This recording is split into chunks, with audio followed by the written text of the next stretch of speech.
Bonjour et bonne fin de semaine à tout le monde. Ce matin, je crois que nous devons réfléchir ensemble en restant hors de l'émotion. Nous devons réfléchir ensemble pour voir quelles peuvent être les conséquences pour notre peuple en nous approchant de certaines institutions bancaires, financières comme le Fonds monétaire international, la Banque mondiale. Je ne vais pas venir ici ce matin pour m'attaquer au général Tiani. Je ne le fais pas pour la simple raison que je sais ce qui se passe derrière le rideau. Je sais comment nos dirigeants sont menacés. Et je sais que l'Occident collectif aujourd'hui fera tout ce qu'il peut pour empêcher l'Afrique de sortir de cette situation de misère, d'esclavage moderne. Nous faisons tout pour que l'Afrique subsaharienne reste là où elle est, c'est-à-dire appauvrie. Elle est absolument vitale pour la prospérité de tous les autres. Soyons donc clairs sur ce point. Et cela signifie toutes les structures économiques, toutes les institutions mondiales et l'économie que nous enseignons à tout le monde sont conçues pour maintenir l'Afrique exactement là où elle est. Qu'il s'agisse de l'Europe, des États-Unis ou maintenant de la Chine, c'est toujours la même chose. Nous avons besoin que l'Afrique s'appauvrisse parce que nous avons besoin de ses matières premières et qu'elles sont très bon marché.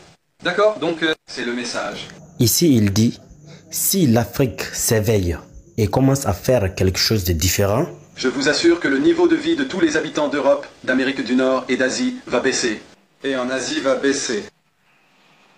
Et c'est un prix élevé à payer. Je vous assure que l'Occident n'acceptera pas cela sans se battre. Voilà donc ce dont il s'agit fondamentalement.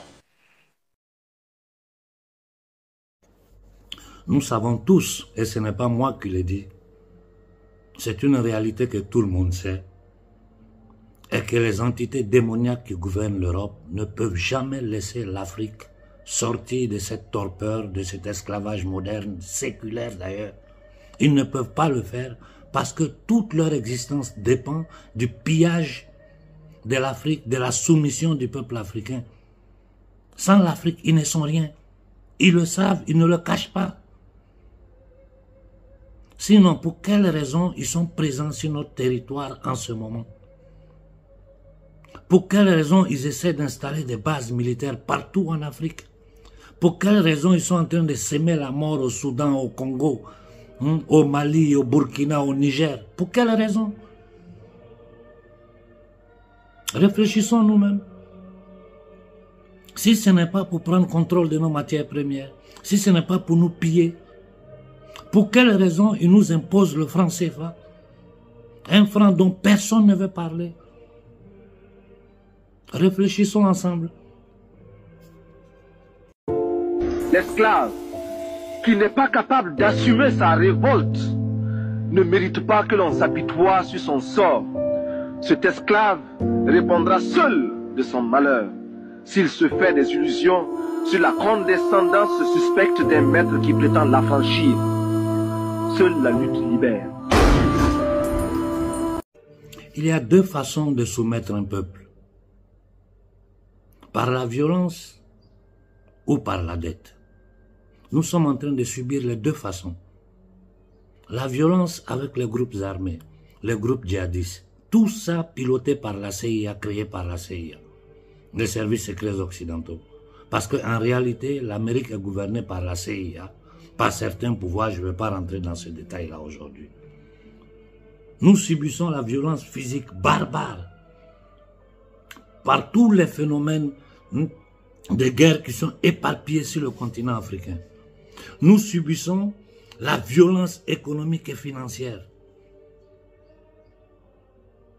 Et nous, aujourd'hui, nous sommes tous conscients de la situation dans laquelle nous sommes. Nous avons compris les mécanismes de prédation de l'Occident. Donc, nous avons enclenché un processus de libération, d'autodétermination. C'est un combat long, c'est un combat complexe. Mais aujourd'hui, nous avons les instruments, les hommes qui maîtrisent le système, qui sont capables de donner des directions à l'Afrique pour sortir de là. Et ceux qui sont derrière la Banque mondiale, le Fonds monétaire international, ce sont les mêmes qui sont derrière les djihadistes, les groupes armés au Congo. Ce sont les mêmes qui ont balkanisé le Soudan. Ce sont les mêmes qui attaquent l'Éthiopie. Ce sont les mêmes qui ont imposé un démon à la Côte d'Ivoire. Ce sont les mêmes qui pilotent tout ce que le capitaine Ibrahim appelle les esclaves des salons. Donc ça veut dire que nous disons que nous faisons une révolution, on fait du tapage sur la toile, on utilise le peuple pour se protéger, et après ça, on va se rendre à l'ennemi. Parce que aller à la Banque mondiale, aller au Fonds monétaire international, c'est aller se consigner soi-même à l'ennemi pour dire je veux être ton esclave. À travers quel instrument ils ont imposé les ajustements structurels en Afrique pour détruire notre économie? À travers quoi? C'est à travers la Banque mondiale, c'est à travers le Fonds monétaire international, c'est à travers ces institutions financières-là.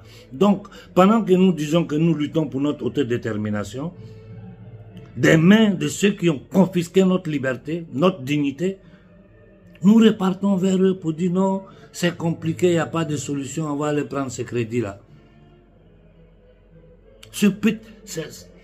Ces miettes-là, comment ça peut sortir le Niger de son problème? Comment? Expliquez-moi. Déjà, la dette du Niger, le Niger ne peut pas payer. Je ne dis même pas la dette, les intérêts sur la dette. Ces miettes qui vont donner là, on ne pourra pas rembourser. Aucun pays au monde a réussi à rembourser l'argent de ces gens-là. Dites-moi le nom d'un seul pays. L'Amérique a plus de 30 000 milliards de dettes qui ne pourront pas payer. Et l'économie américaine aujourd'hui est en train de s'effriter petit à petit parce que le dollar est en train de perdre sa suprématie. La France au-dessus de 3 000 milliards. L'Italie 3 000 milliards. Aujourd'hui, le débat en Occident, c'est comment sortir de cette dette-là. Comment faire pour débarrasser les peuples de la Banque mondiale, du Fonds monétaire international.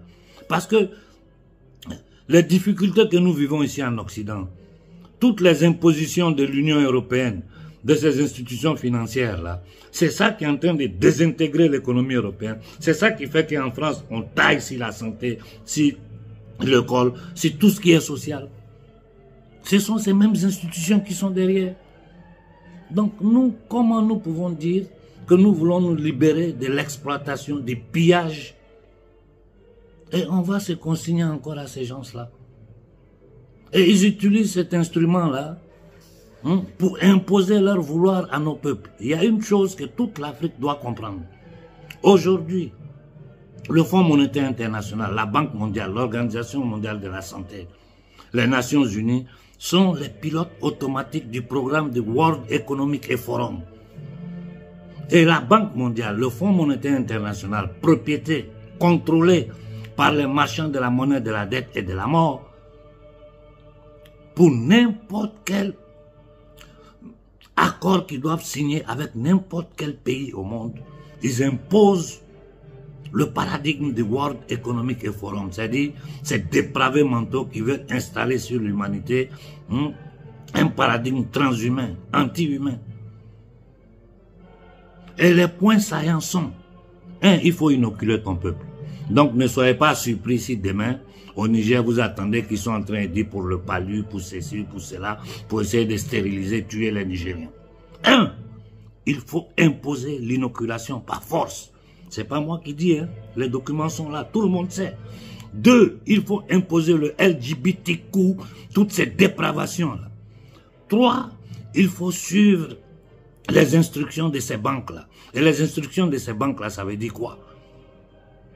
Ça veut dire on te donne ça à telle condition.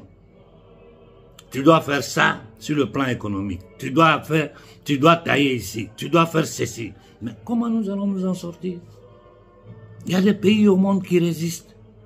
La Corée du Nord, depuis combien de temps elle résiste? L'Iran, depuis combien de temps l'Iran résiste? Cuba résiste. Le Venezuela résiste. Aujourd'hui, il y a des structures qui sont en train de se créer, qui sont en train de se mettre sur place à travers les BRICS, desquels nous pouvons nous approcher. Beaucoup d'hommes critiquent la Chine, mais les Chinois ne s'ingèrent pas dans la politique intérieure africaine. Les Chinois sont en Afrique pour faire leur business.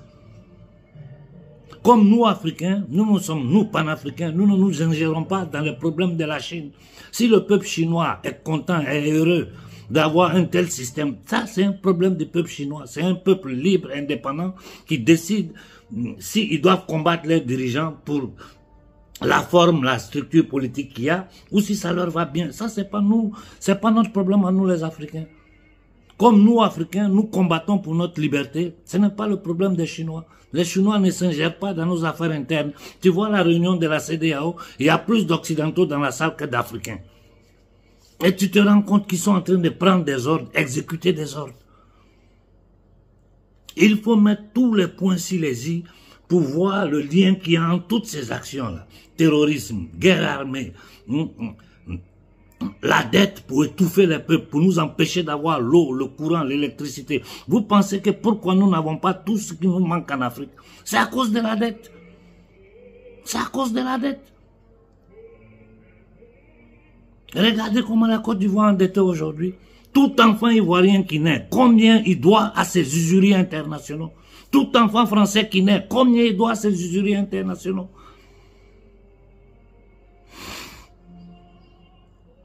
Nous devons réfléchir. Ici, il ne s'agit pas de payer des vidéomans pour venir vous défendre. Non. Il ne s'agit pas de ça. Ça ne vous arrange pas. Parce que vos vidéomans là, si nous on affronte, mais allez regarder sur les sites italiens, quel genre d'attaque moi je ne reçois pas. Je ne les calcule même pas. Ça me fait ni chaud ni froid. Quand tu sais que tu es dans la vérité là, tu suis ta ligne. Quand tu sais que tu as un objectif, tu suis ton objectif, tu restes concentré sur ça. Les gens peuvent dire ce qu'ils veulent. Quand je vois j'ai vu un petit peu sur TikTok là, un supporter de Sonko qui sort pour m'insulter. Je l'ai regardé, j'ai dit, mais un pauvre, mais ça fait pitié. Un ignorant, il ne sait même pas parler. Il ne sait même pas de quoi il parle. Tu sais, un idiot ne peut jamais comprendre qu'il est idiot parce qu'il n'a pas les instruments pour se rendre compte qu'il est idiot. Aujourd'hui, Sonko est humilié aux yeux du monde entier. Et aux yeux, en Italie, en France, tout le monde sait que Sonko est un traître. Nasra, il est humilié aux yeux du monde entier. Ils continuent parce que c'est leur rôle, ils vivent de ça. C'est des psychopathes, des narcissiques.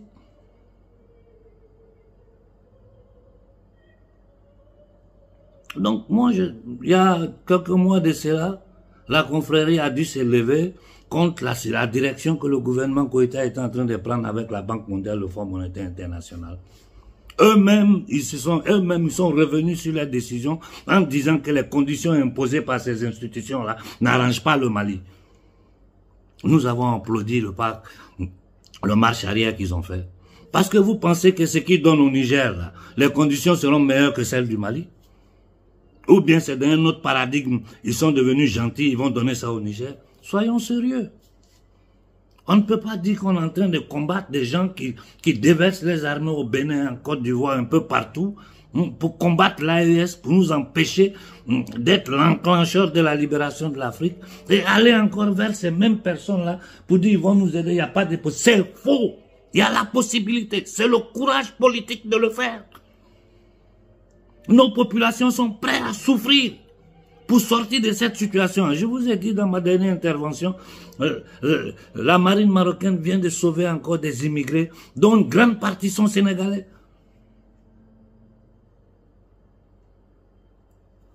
Ne jouez pas avec l'avenir des peuples. Vous savez très bien qu'il n'y a qu'une possibilité de collaborer avec l'Occident collectif. Ce n'est pas possible. Et toutes ces dettes-là, comment nous allons la payer? On n'a même pas de monnaie. Pour payer la dette du Fonds monétaire international, il faut aller acheter du dollar. Le dollar duquel tout le monde est en train de fuir, et nous on continue à se mettre la corde au cou. Toutes les lois votées par le Sénat américain contre l'Afrique, tout ce que l'élite française est en train de dire, en train de faire contre nous, c'est sous nos yeux. Et je répète encore, la France n'est qu'un instrument aujourd'hui aux mains des marchands du temple. Ce sont eux qui gouvernent la France. Macron est l'émanation du système Rothschild. Et avec ces dettes-là, ils vous font chanter. Je vais vous donner par exemple, en 1926, Mussolini en Italie, il a effacé la dette italienne. Mussolini a effacé la dette italienne en 1926 pour permettre à son pays de respirer et d'enclencher un nouveau départ. En 1953, avec les accords de Londres, parce que ces démons-là, ils sont situés là, à Londres, ils ont diminué les 2/3 de la dette allemande liée aux réparations des guerres, entre autres. Ils ont diminué les 2/3 de la dette allemande. C'est ce qui a permis à l'Allemagne d'enclencher son nouveau, sa nouvelle croisière industrielle pour être ce qu'elle est aujourd'hui, jusqu'à ce qu'ils viennent avant-hier détruire les normes qui sont en train de détruire l'économie allemande. En 1991, la Pologne, ils ont diminué la dette polonaise parce qu'ils avaient besoin d'utiliser la Pologne dans leur plan de redessinement du monde. En Égypte, la première guerre du Golfe, ils ont diminué de moitié la dette égyptienne pour permettre, parce qu'ils avaient besoin de l'accord de l'Égypte dans cette première guerre du Golfe. Donc ce sont des dettes qui mettent sur toi pour t'imposer pour t'imposer leur vouloir LGBT, tu dois faire ceci, tu dois faire cela, et tu es obligé de le faire. Quand on dit on veut sortir d'un système là, la première des choses à faire, c'est être drastique, tailler. Quelles possibilités nous avons? J'ai dit, les grands États, les États industrialisés au monde n'arrivent pas à payer cette dette-là. C'est ça qui fait que leur population commence à souffrir. Le débat sur le chéquier international aujourd'hui, c'est la dette.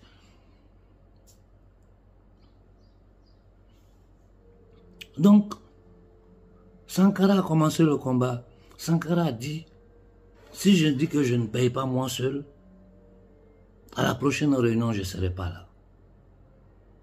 Mais si ensemble on dit qu'on ne paye pas là, ils ne peuvent rien contre nous. Ils ne vont pas mourir. D'abord, c'est une dette illégitime, illégale. C'est du faux argent. Quelqu'un, des privés, un petit groupe de casards, d'assassins, des marchands du temple, battent la monnaie de rien qui n'a aucune valeur. Ils viennent, ils vous endettent. Et ils vous imposent leur vouloir. Et nous, on est en train de parler d'autodétermination, de libération. Comment nous allons faire pour sortir de là? J'ai dit dans les réunions privées, les patriotes occidentaux, dans les réunions privées, à moi, ils me disent toujours qu'on arrête. L'annulation des dettes, là, c'est quelque chose qui peut partir de l'Afrique. C'est vous qui avez la légitimité pour vous dresser contre ça. Nous voulons poursuivre le chemin que Sankara a commencé. Ceux à qui nous confions le destin de l'Afrique, ils vont de nouveau nous prendre, nous consigner aux usuriers internationaux, et des gens disent non, ils sont obligés, ils n'ont pas le choix. Mais c'est pas possible. Comment vous pouvez dire qu'on n'a pas le choix? Comment? Parce que l'Iran n'a pas le choix, la Corée n'a pas le choix, Cuba n'a pas le choix, Venezuela n'a pas le choix. Les Russes aujourd'hui qui sont en train de créer un système parallèle, en train de tout mettre en pied sur pied pour sortir du système suif, pour sortir de l'usure, de ces usuriers internationaux. En tout cas, je m'arrête là. Je ne vais pas m'attaquer à Tiani. Moi, j'observe. Sur le Mali, la confrérie s'est levée. On a obtenu des résultats. On continue d'observer le gouvernement Koïta dans toutes ses actions. Il y a plein de choses sur lesquelles mais je ne dis rien pour le moment. Sur le Niger, je dépose ça ici. C'est le peuple du Niger qui doit réfléchir. Si vous êtes d'accord avec Tiani de vous mettre la corde au cou de nouveau, déjà vous ne pouvez pas payer ce que vous avez comme dette sur vous. Le pays est dans la pauvreté totale. Tout ce qui manque en Afrique est dû à ce système-là. Si ça vous va, ça vous va.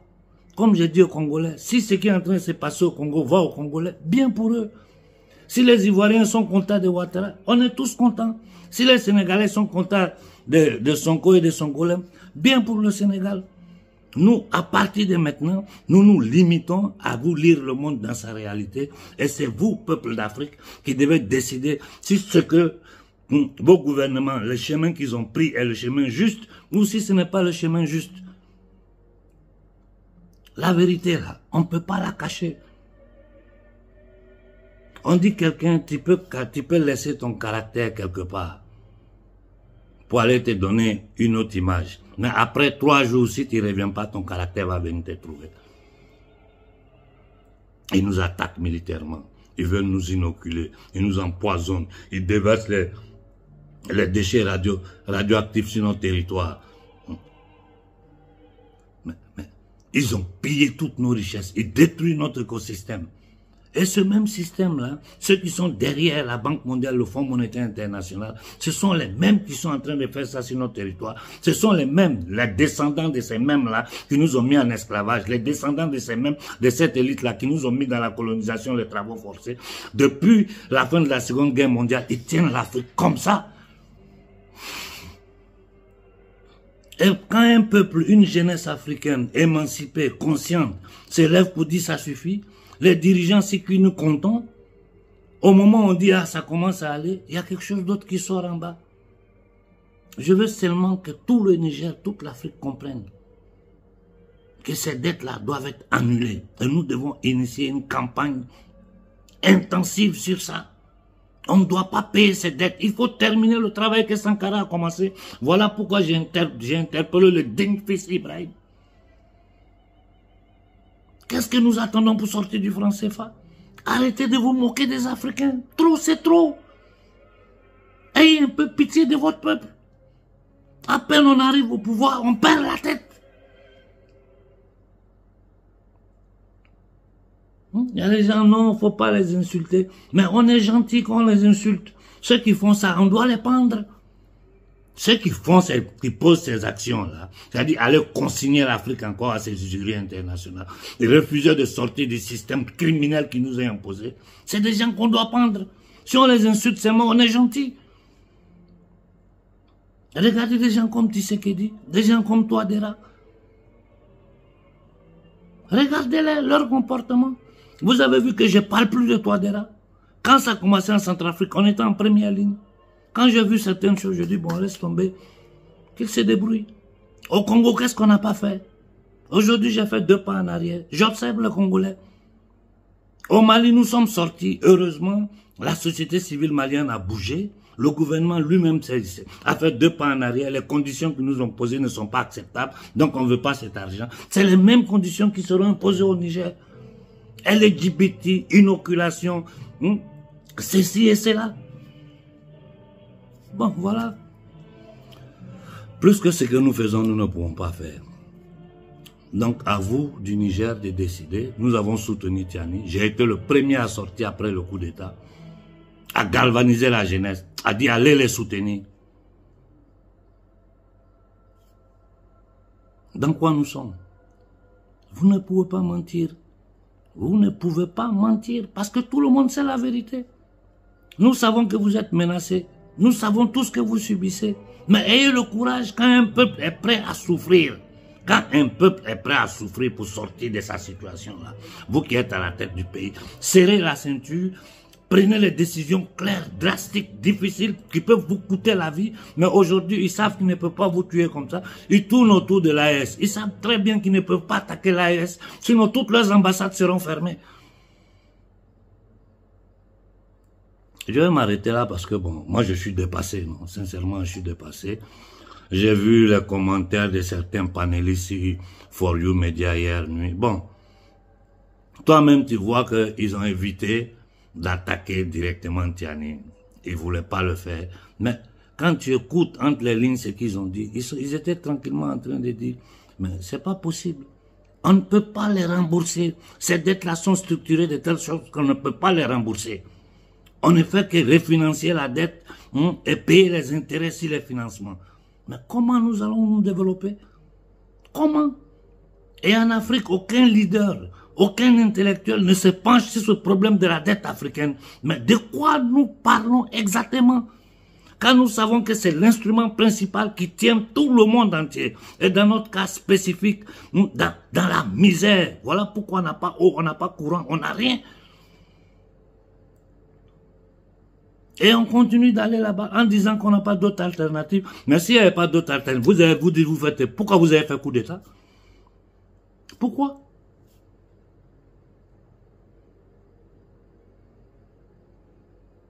Le peuple vous dit, libérez-nous de ces gens-là. On vous a mis là pour nous libérer de ces usuriers internationaux. Si on va mener le combat, à bas la France, à bas de la propagande, et puis après on vous regarde, vous retournez vers ces mêmes gens-là pour dire, ah, venez nous donner ça. Faux argent, un faux argent. Pour venir piller nos richesses.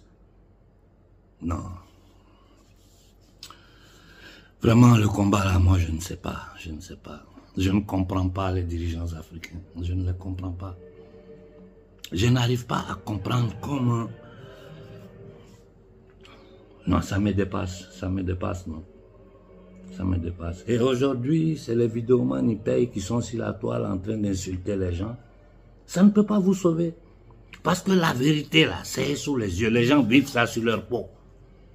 Les gens vivent ça sur leur peau. Vous avez la chance que Sankara n'a pas eu, que Olympio n'a pas eu, que Lumumba n'a pas eu, que Modibo Keïta n'a pas eu, que Sékou Touré n'a pas eu.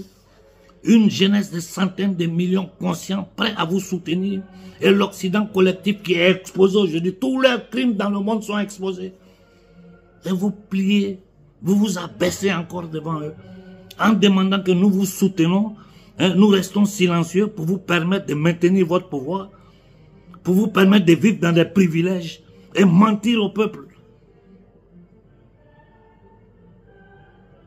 Rendez public, le peuple du Niger a le droit de savoir ce qui est écrit dans ces accords avec le Fonds monétaire international. C'est le droit. Le pouvoir appartient au peuple, les richesses appartiennent au peuple. Vous n'êtes pas les patrons du peuple nigérien.